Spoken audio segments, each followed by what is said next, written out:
welcome back to another week of Jordan, Jules, and Just Reddit. I know you guys probably hate us because we left you last Friday with nothing. No update of what we were doing. No little video to hold you over. No Instagram story of me laying in my bed of my computer screen saying, new video out now. So I just want to humbly apologize and say I'm sorry. It's been a rocky road these past couple of weeks. We got a lot going on. I got a lot going on. Jules has a lot going on. I'm sorry. But not for long. Not for long. Actually, it's going to get even busier. But we're going to stay on top of it. Right? We are going to stay on top of it. We are going to stay on top of it. Yes, he's going to embody me. Anywho, we're kicking things off with a little bit of malicious compliance. Jules, why don't you read us off what malicious compliance is? The description of the subreddit. All right. Malicious compliance. People conforming to the letter, but not the spirit of a request. With 4.3 million members, 1.1K online, and top 1% right by size! And created January 4th, 2016. Okay. Sorry, guys. Jordan from Jordan, Jules, and Just Reddit just quit. Also, don't look at my feet. I'm going to blur those out. The dogs. Not for the free. Yeah. No feet pics being sold here. Or videos. How does one become a moderator? Like, are these actual humans? Yeah. The admin nominate people to become moderators. Admin. Who's that? The person who made the Reddit. Oh, okay. And then once the Reddit gets big enough, it's a group of people who are admin. And then they have little sub-people. Sometimes when I'm doing my research, I see the comments from, like, the moderators, and some of them are on freaking power trips. You can tell. Yeah, just like the Discord moderators. Yeah. Okay. All right. Where are you going first? Or am I? It is me, because I have more stories to read. All right, everybody, buckle up. This is from Take It Easy. Take off my earphones while you're speaking to me? ? Sure, no problem, officer. Happened this morning.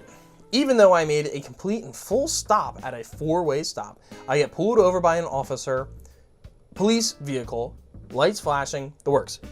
I turn my dash cam around to my face and whomever goes in front of the driver's side window. I roll it down and ask, what seems to be the problem, officer? Officer looks at me the way one would look at a sticky piece of gum stuck to the bottom of one's shoe. You didn't make a complete stop, he says. I adjust one of my hearing aids, lost part of my hearing due to being a touring season musician previously. And before...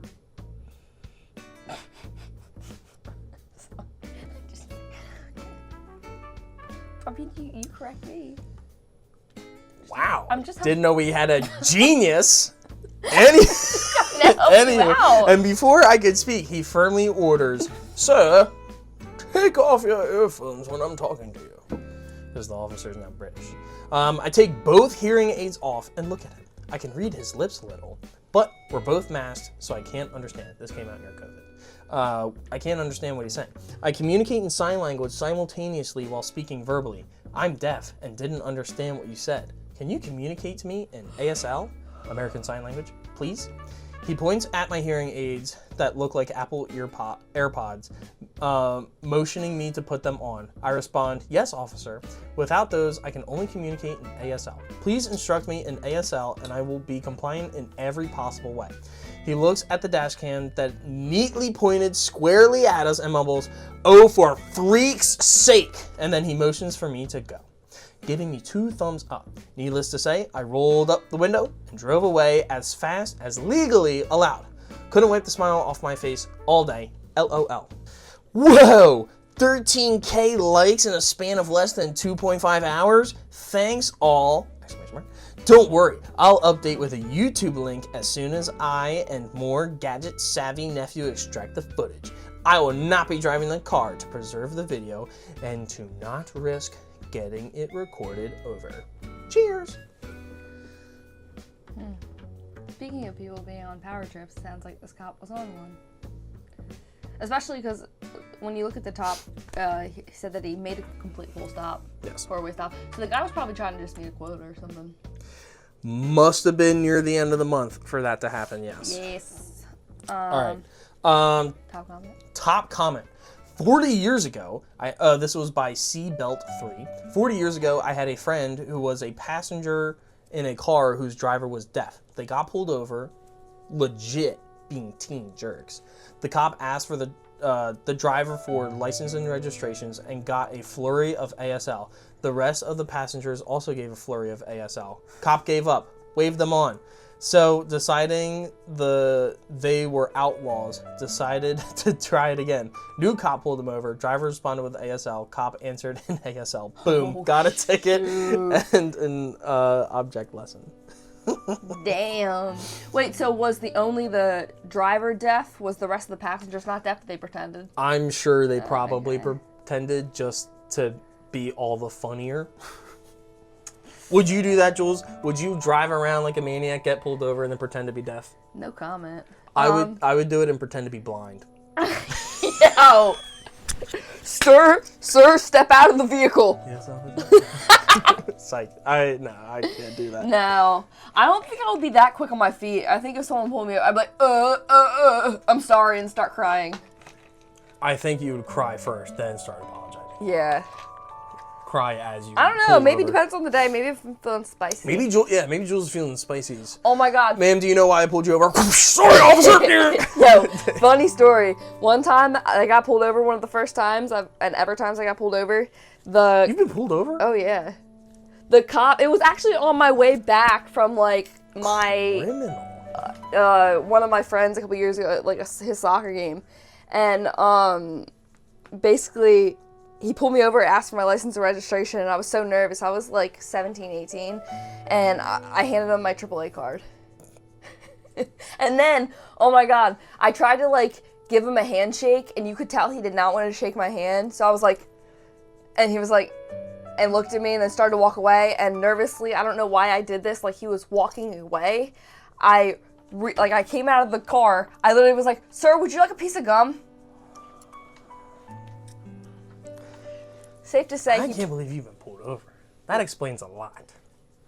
What do you mean? Anywho, Jules, I think you on regular traffic stops. Not yet. Whatever. You're just perfect. Never. I didn't say. You guys never heard broke it. A bone. Oh my gosh! Never had Actually, surgery. before we start the next story, speaking of me. I ran into a fan this past weekend. Oh my God! I know. I got the picture. I know for secrecy's sake, no names will be said, but I know you're watching right now, and I just want to say, this heart is for you. Clearly, Jules isn't doing it, so she doesn't care. Much love. I miss care. you. Shh. No revealing this audience's secret identity. I'm not revealing it. Anywho, please, Jules. Take off my earphone. Hey, that's the one I just read. Oh, were you stalking me this whole time? Yes. Ow. Damn, boy! Your birthday gift is about to be a magnifying glass. Well, it's in like a year, so we'll hold off on that one. Graduation gift? I never yes. Malicious compliance. Boy in Black, posted by Boy in Black 13X. Ex-husband ghosts ex-wife, racks up a huge bill. He clearly didn't think things through. In parentheses, my compliance was malicious for the ex-husband. I'm working in the billing, is that Q? Mm-hmm. In a call center for one of the 3 big telcos. And a client calls in regarding the billing concern. This lady calls in, is puzzled by why she got a charge at one-time fee for $49 for a wireless access point. In parentheses, it's Gen 1 equipment for wireless setup top boxes for optic TV. She's even more puzzled why she would have that charge when she doesn't have TV services from us. And I inform her she does. It started more or less a month ago. She's disputing that because optic TV isn't available in her area. Now I'm confused. She lives in a small town and there's no optic TV there. I do a little digging and find out that someone, in parentheses, no ex-husband, was hush hand. Huz hand? The huz hand. The huz hand was still on her account and got 3-year contract to get a free TV for optic TV and internet. She begins to cry on the phone and tells me her now ex-husband had an affair with a younger woman, divorced her, milked her for as much as he could, and apparently is still milking her for more. He totally ghosted her, moved to Alberta, changed his email, phone number, blocked her on all social media, etc. In my mind, I'm like, what a dishhead. And I'm like, well, I'm sorry, if you cancel the services, you're on the hook to pay for cancellation fees, and so on. I tell her, though, I can remove his access to your account, and you can also add on a password, downgrade the internet and TV to the bare essentials, and I can attempt to redirect the TV gift from his address to hers, but there's no guarantee as it's already been processed already. I can hear the light go off in her head. Wait, what? You have where he's living at now? Why, yes, he's got a TV and internet services, so there's a device address. There's a service address. She goes really quiet, says her lawyer and herself have been trying to track him down, but his family and friends are being light-lipped about it. She asks if I'm allowed to give her that info. Light-lipped? What did I say? Light-lipped? Sorry. They got some bright lips, bro. Sorry, guys, my dyslexia is tapping in. Tight-lipped about it. She asks if I'm allowed to give her the info to her. I smile and reply, this is your account. You have unrestricted access to your service address, phone numbers, emails that your now ex-husband provided to us to get you hooked up. She asks that I can give her the new address, his new cell phone number, and the second number left on the account, presumably the new woman, and contact info over the phone right now. I ask her if she has a pen and paper handy. She was so ecstatic.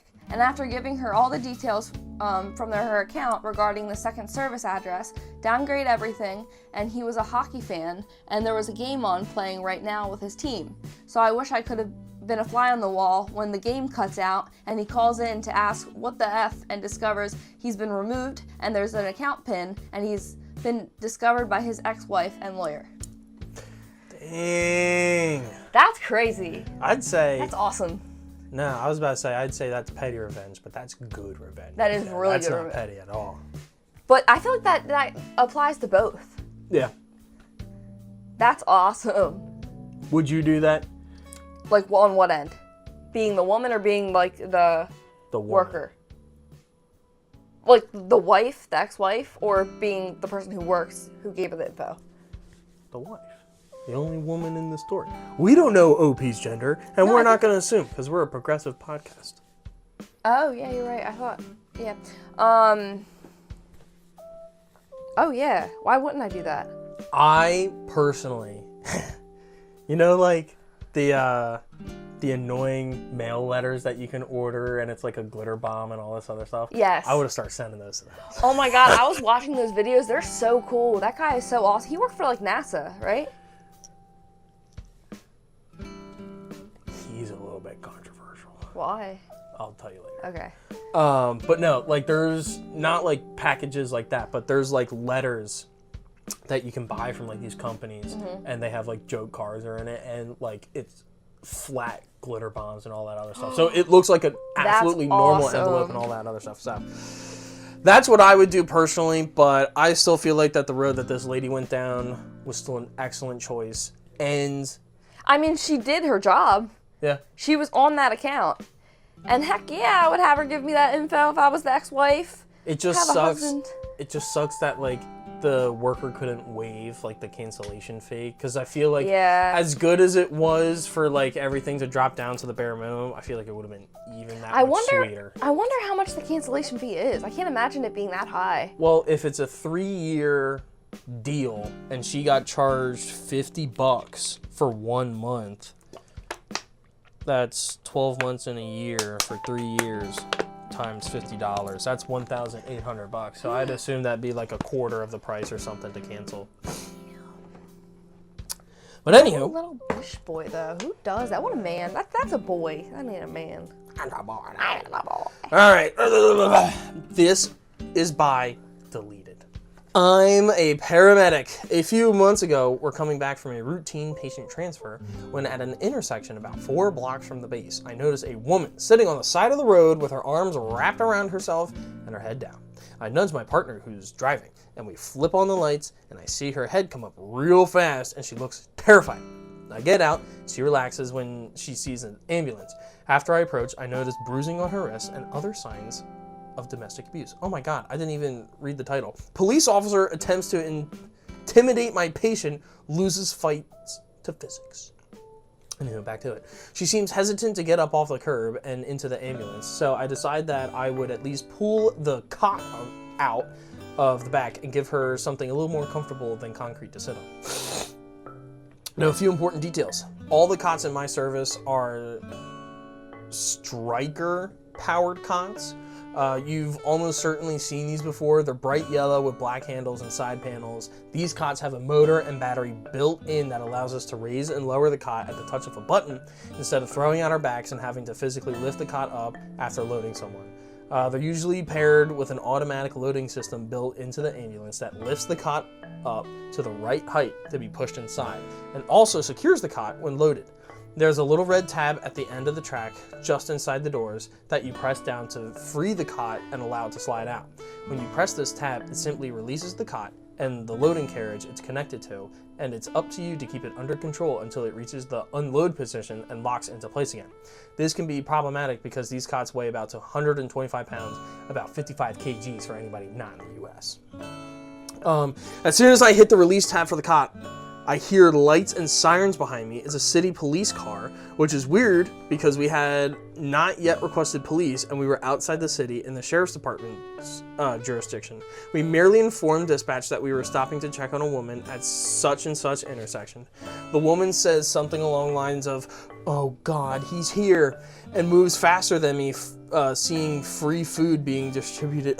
Moves faster than me, seeing free food distributed at base. She dashes past me and pretty much hurls herself into the ambulance, sitting on the bench seat. The cop is approaching and he's pissed.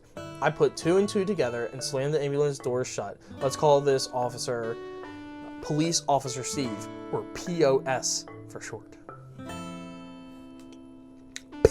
POS. I'll just say pause or something like that. Is she in there? Me? Who? Pause. You know damn well who I'm talking about. Me. You mean like patient? I'm afraid I haven't gotten a name yet. Pause. Open those doors. I need to talk to her. Me. You're not using my rig as an interview room. You can talk to her at the hospital. We go back and forth like this for a few minutes. My partner at some point came back to see what the holdup was, but overheard my stonewalling and went back to the cab to call our chief. I continue my routine of deny and delay until a pair of deputies, likely specifically requested for this by the chief, arrive. Oh good, now I have witnesses. See, we had stopped on an upwards incline and I had hit the release tab on the cot and it wanted to slide back. I had to close the door so swiftly I didn't bother pushing the cot against the stops and locking it in place. Emboldened by the presence of 2 deputies, he gets in my face. Get out of my way or I'm gonna have to charge with obstruction. Okay, I step out of the way and he opens the double doors. Between the cot and the monitor and the jumping bag, I'd say there's probably close to 160 pounds contained by those doors, all of which comes barreling out and hits Poss square in the chest. He goes backwards and falls on his butt. One of the deputies laughs aloud. The other walks up and kneels down beside the guy. He says, "Your shift, Captain, is going to be here in 5. I wouldn't be here then if I were you." Poss gathers himself and scowls at me, then stops off. There is a limited amount that I can say about the aftermath as the trial is not yet settled, but we all know how well charges stick to cops. The woman is now living elsewhere, the cop is still a cop, and I've been getting pulled over at least twice a week ever since then. But the video footage of him getting body checked by that cop remains one of the best things I have seen. Edit, for clarification, yes, the woman is married to Poss. And yes, He is allegedly responsible for the abuse. Now, this is what I could... Now, was was OP's patient in the back of the ambulance, like where the cot was? The cop never made it into... Cot. Oh, yes. Have you seen the inside of the ambulance before? Not really. Okay, so big square, bench seats along either side. Sometimes one is filled with like instruments and stuff, and the other side is a bench seat. So when the woman crawled up in there, she went onto the seat. So she wasn't on the cot. So the cot is like always in the middle. And so like in any fire rescue or first responder TV show, whenever they're doing a scene in the ambulance and somebody's laying down in the middle, they're laying down on that cot.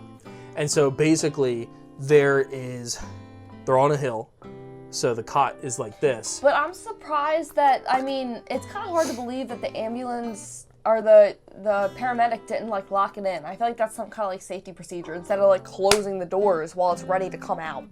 Well, in here he says that he closed it so swiftly because that cop was coming up fast.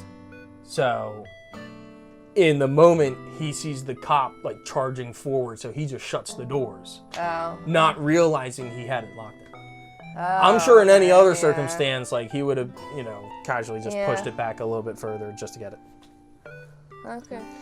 I want to know if that cop had any injuries afterwards. Like if that's 160 pounds to either chest/face area, like I've seen that. I've seen those cots. They look heavy. Yeah. They look really heavy. They are. And especially this one that they specifically describe, it has all of the battery and wiring and mechanical and motors and all that other stuff. So that makes it not only heavy, but heavy. Like having that come with no like warning straight towards you, that has to cause them some injury. Granted, probably from when opening the door to when it hit him, probably only traveled like 2 feet and then it hit him. Well, yeah, but if he fell back and it fell onto him. Yeah. All I gotta say. He could have died. R.I.P. POS. No, seriously. All right, Jules, go ahead and serenade us with your next story. I don't care if he's dead. Put him on the phone. Okay, all right. All right. I was sent here on recommendation from another sub with a story you guys might like. First time poster, on mobile, etc. Too long, didn't read at the bottom. Who posted this? Princess G66. So thank you. This was posted 7 years ago. Damn. My father died on Father's Day 2012. He was divorced and living alone, and I am an only child. So that means that I had to wrap up all his affairs. This story centers around us trying to get his utilities canceled. I called in to see what we had to do to get them canceled. The lady I spoke to on the phone said to send in his certified death certificate. I sent in the certified copy of his death certificate the next day. The next month, got another bill. I called again, and a new woman answered. She said that because I wasn't on the account, that she had to speak with the account holder. I informed her that the account holder was dead, but she wouldn't budge. I had to make an appointment with the supervisor so she could speak to him herself in person. I showed up at the Board of Public Utilities with another death certificate and his ashes in the clear bag that they returned his remains in. I plopped them down on the center of her desk and said when she talked to him to tell him that I loved him for me. The woman went pale, flew out of her chair and called the cops.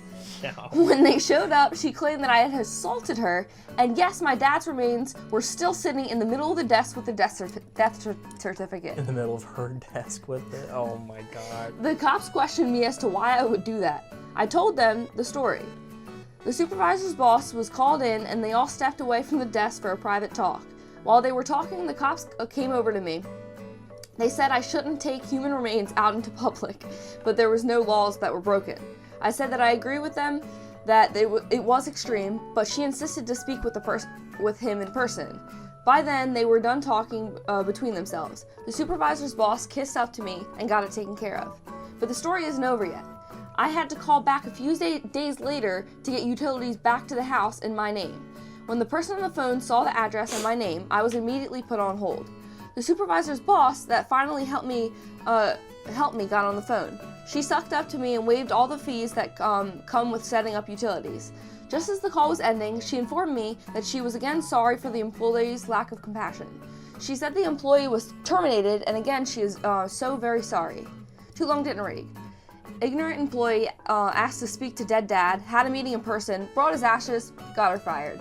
Edit. I can't believe this blew up. I'm so grateful for all the love and support in this post. And for those who doubt the validity of my story, I hope when you are in my shoes and doing the same that you have an easier time than I did.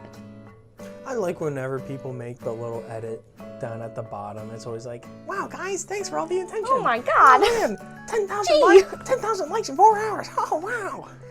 That's crazy. Would you bring the remains of one of your parental units to the office like that? I don't think I would let myself get that heated. I just repeat myself, be like, look, he is dead. Who are you going to speak with? That's what I'm saying. Like, when he said that, like, did they not understand that he's dead? Why did they just keep repeating, I need to speak to the account holder? Did they not get through to them? Sometimes that doesn't, people just don't let it click. What's not to click? He's dead. You're working your boring behind 9-to-5 job, and you got tons and tons of people calling you all the time. Nothing like that will faze you, and you're probably just set in the mode of, let me just get this done. I just need to talk to the person. That's a new type of brain rot. I think someone needs to reassess. That's not if new. That That's point. been here ever since the Industrial Revolution. That's concerning. The birth of America. Well, that's what we for call those that throwing don't know, when someone says someone's dead, probably can't speak to them. Well, bust out the good old Ouija board and Do a little seance up in here. Yeah, get the old crotchety lady down the street to come burn some weed in your house and all that other stuff. Top comment. When my father-in-law died, I had a similar issue. Had to officially inform some organization of his death by faxing his death certificate. The left hand didn't know what the right ash was doing and kept getting hassled over it.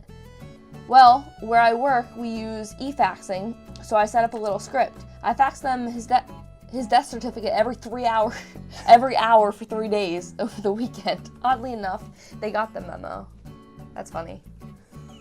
Oh my god. That's interesting though. That's weird.